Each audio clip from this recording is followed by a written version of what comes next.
Hello Targar friends, hey everybody, it's Jason Blaha here, and it's time for another Orc Mode workout. And today is Max Effort Squat Day, and we went with band box squats for my max today. This was a PR obviously on this lift, plugged it into my spreadsheet. I ended up getting up to 415 plus the bands, which were getting pretty decent at that point because you figure there's 50 to 60 pounds of band tension at the top, approximately. So I'll live with that. Now, granted, there's not much more than 415 at the bottom.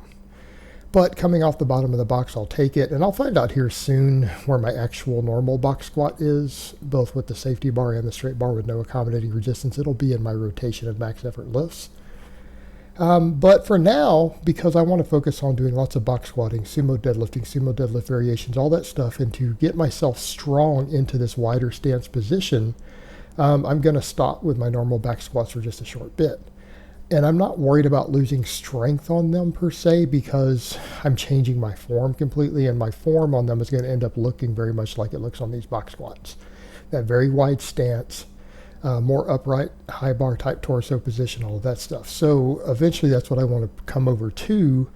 And I've used box squats before just to build my back squat, and it works for me. And I'm not saying it would be the best way for you, but it works for me. And also for people who don't understand what's going on with the rotation of the max effort lifts, I've actually got a series coming out soon that I've been filming. I could wait a month to upload it, but I might start uploading it this week, kind of explaining conjugate training a little better step by step, because most of my discussion of it has been in my actual workouts, and for some people it's a little hard to follow. They don't always understand this training style.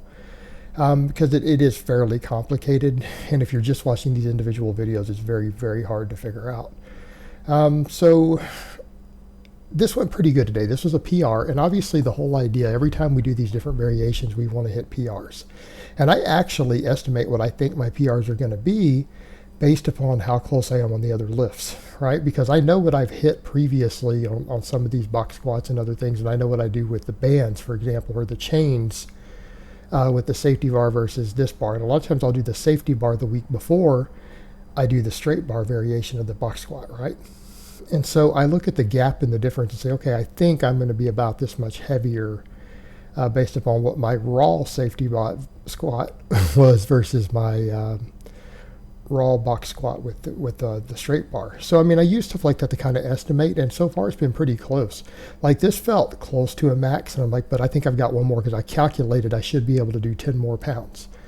And I came in and I did, and quite frankly, I don't know, part of me said I could have gone heavier. But we're still establishing our baseline maxes on these lifts. It's not a big deal because we're fairly new into this full conjugate style training as far as me doing it for all the lifts, at least in this manner. So we're kind of getting baselines, and then what we'll do is every time we do this lift again, we want a PR, and we estimate how much stronger we've gotten based upon by how much we can PR it. But again, as long as all your accessory movements and your speed work and everything are on point, we should PR on these every time. And it's indefinitely, right? It's indefinitely. I mean, we'll eventually get to a point to where ideally I'm doing box squats with over 500 pounds. So I went ahead and went with deficit sumos today. I want to work on the deficits on these. Now, people would say, why? Because it forces me to get lower, to get tighter, to get through that sticking spot on the floor, which is the hard part for me on a sumo. Like it feels sumos just lock really easy for me. Like they're really easy at the top. So I just got to get stronger out of that bottom. And this is training me to try to get into that lower position, because that's the reason I'm doing so much wide stance stuff. That's a muscle weakness for me. It's a mobility weakness. And people need to remember, mobility has a strength component. Mobility is not flexibility. So when someone says they lack mobility and you tell them to stretch, you're basically stupid. That doesn't fix mobility. Unless that stretch involves hundreds of pounds of weight being applied, you don't improve mobility on someone who already has a strength base by stretching. So you've actually got to do resistance, and it's got to be heavy resistance through those points where they need a mobility. And so for me, I've got to actually do heavy weights through there. And that wider stance position has been a weakness for me that I know that I need to correct from an athletic perspective, a strength perspective, an injury prevention perspective. And so I'm putting all of my focus on my lower body into it. And I basically don't want to do exercises that aren't going to be this wider stance. And I've got to learn to get stronger at the bottom of that. I've got to learn to get into a lower position like I do on the box squats. And so the deficit sumo deadlifts let me do that. Now, granted, I went a little lighter than I've been going. And these were challenging enough. And so I went ahead and I did 4 of these instead of 3 like I've been doing. I normally try to do about 3 pulls with, about 90% is what I've been doing. But I decided to do 4, even though this is lighter. And I'm just going to build my strength up slowly on these deficit sumos now, right? And try to just build a little bit of volume with moderately heavy singles and get stronger and stronger at it and build my strength in that low position. And that's kind of what we want to do. And between the plates and the boots, that creates a pretty good sumo, because people need to remember, if I go pull sumo at a comp, these boots aren't going to be on.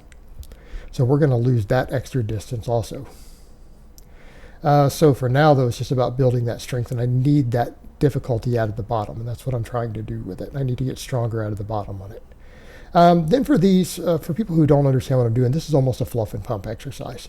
Really, I'm just doing rows with this for large amounts of volume that allow me to get scapular retraction and replicate my bench press. Now, some people had said, well, why don't you just do an inverted row, or why don't you do this or that? It's like, well, because this is easy to set up, and this meets my needs, and it has a bench-specific carryover. Inverted rows or chest-supported rows don't put my back on a bench. And because I'm bench specializing right now, my training is geared towards bench specialization. Any extra lat work I do, I wanted to carry over to my benching. And so it lets me kind of get into a bench position and get it set up like that and do these. And I did like 4 sets of 25 today with this. I've got heavier bands that are on their way. They're supposed to be here today, but I'm still waiting on them to be delivered. So I've got the next set of bands up. So that should hopefully give me more tension to work with, so I don't have to do 25s and 30s on this lift. And then I've also got other bands to work with my other stuff with for my max effort lifts. So it gives me a pretty wide diversity and variety of accommodating resistance to work with. But again, on these, you need to remember, this is just about me getting stronger at my scapular retraction. And I'm not worried about building a really, really wide back. My back is ridiculously wide already. I don't need to worry about any of that. I think I'm at a point where me getting a wider back, and that's what happens when you really focus up on the stretch at the end of all the rowing and pull-ups and chin-ups and things, is it helps you with back width.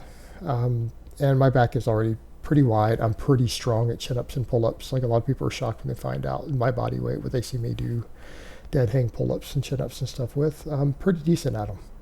So I'm not worried about that. And for now, I want an exercise that's going to put no load on my back so that I can do more deadlifting. Like, basically any other axial loading recovery that I have left, I want to throw it into deadlifting.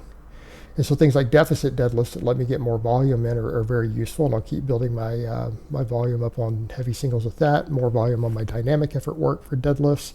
And essentially anything that's going to really load my spine up, I want it to carry over directly to my deadlift. And so again, I don't need any sort of upper back work that's going to put any fatigue on my lower back. And I do all my other lower back training with additional exercises, hyperextensions and all that stuff.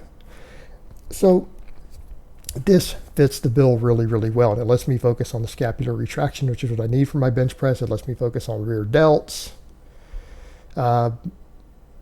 mid traps, all that stuff, which is really what I need from a back exercise for now. I'm not really worried that much about just building a lot bigger lats. My lats are big enough, and they're getting trained enough with this stuff. They're getting trained enough on all my deadlifting that again, I'm just not that worried about it. I would rather prioritize my benching. I'd rather prioritize my deadlifting, my box squats, all that stuff, and all their variations. And so again, this is a variation that has really, really good carryover to what I'm trying to do. So that's what I'm using for now. And it doesn't mean I'm going to keep using it indefinitely. I'll switch to something else eventually. But for now, it works. And that's the whole point with all of the training systems like this, is that you need to pick your accessories well. And something that might be the best all-around exercise might not be what you need. Again, understanding advanced lifters versus novices and intermediates. As a novice, you always want to pick the best all-around exercise. Always, every single time. You want every exercise that you do to put as much muscle and strength on your entire body. That's not always the case for specialized movements for advanced lifters. I increased the weight on my hip belt squats today, And I just wanted to see what I could do. I'm like, this is my max effort squat day. Let me go ahead and go a little heavier on these because I want to keep getting better at them. I want to really prioritize this as one of my primary accessory movements. I want to build my strength on it. I want to build my work capacity on it because I know it's going to give me that squat stance that I want, and it's going to carry over to my sumo deadlifts. And I feel this in my quads on a level that's pretty insane. But now this is the heaviest I've gone. My first set I only got 5 reps because I had to get into it. And every set, I did 3 sets. I gained a rep every set. So I did 5, then I managed to get 6, then I managed to get 7. Now, this coming Thursday on dynamic effort squat day, I might reduce the weight slightly on these because I did sets of 12 last time with 1 less plate. But again, I wanted to go up, and it's like, I guess that 1 plate made a pretty big difference in terms of the overall resistance. But it's fine because I don't mind a little bit lower reps, again, on my heavy day. Because it carries over to that direct strength work, that extra mechanical tension that we want. And I felt like my quads got one hell of a workout from this. They got a hell of a workout. So I'm happy with it, even though I only stayed in the 5 to 7 rep range with this weight today. Perfectly acceptable. And I can always do more volume on my higher volume day anyways, right? Not really a big deal.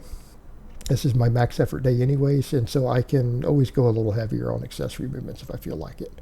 And it works. It flows perfectly fine, although I could just as easily do higher reps on this stuff. And then I'm doing my voiceovers now to get this rendering. I'm obviously going to do other accessories off camera, stuff that I'm not worried about showing. Glute ham raises, neck harness good mornings, ab work, right? All that stuff I'll do off camera. So this isn't everything that I'm doing today. This is just my first workout. This is workout A, then later in the afternoon I'll do the other smaller movements in a second workout. But again, they're of secondary importance, so I don't really worry about them, and they're really in a lot of ways just fluff. They're part of my daily routine. I always have those second workouts. I always have them. But they don't necessarily need to be filmed, and all that equipment's not always in the best positions to film. Like my little gym is, like I can't fit my glute ham raise device in here. It just won't fit. So as right now, it's actually sitting in my dining room, and I just don't want to film in there.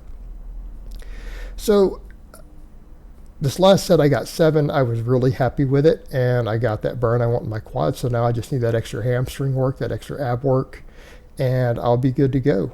But eventually I will rotate good mornings back in on camera once I feel like my neck is strong enough. But for now, I don't feel that we need to necessarily do them, and I don't need to do them on camera. But eventually we will. And once I start doing all that again, obviously these workout videos are going to end up going like 20 plus minutes eventually. And it's going to happen. So for now, I'm just trying to keep them as brief as possible because some people don't want to watch a 20-minute workout every single day. All right, guys, but that's really all I have to say on that today. I hope it's been informative, and I will talk to you guys next time.